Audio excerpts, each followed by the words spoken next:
Assalamualaikum! Today, gagala tayo. Since rest day namin ngayon, we decided mag-ikot-ikot.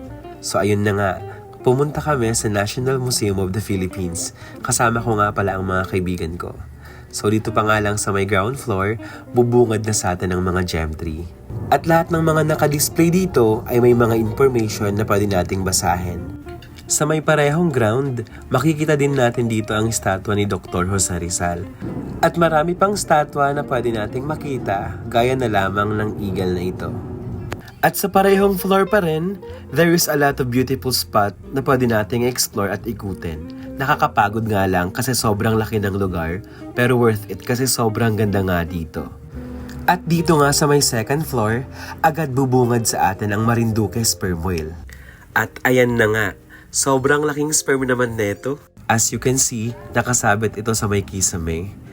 And based na nabasa ko, may haba itong 13.25 meters. So kailangan ko pang magbilang ng 1, 2, 3, 4, 5, 6, 7, 8, 9, 10, 11, 12, 13, 14, 15, 16, 17. So almost 20 steps.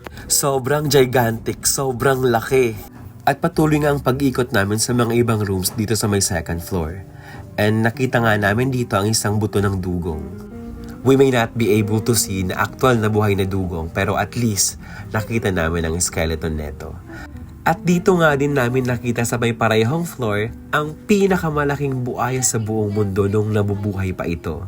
Hi Lolong! How are you there? Pagkatapos namin doon sa may National Museum of the Philippines, nagtungo kami sa National Museum of Anthropology.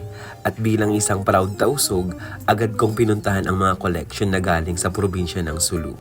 At dito rin sa building ng anthropology, maraming makikitang collections and antiques na nanggaling sa iba't ibang probinsya ng Pilipinas. Di ko man masyado gets kung bakit andito yung mga antiques na to, pero one thing for sure, lahat ng collections na ito ay may ambag sa kasaysayan ng Pilipinas. Di na nga kami nagtagal dito kasi gustong-gusto na ng mga kasama ko pumunta sa Fine Arts. Hello Phil!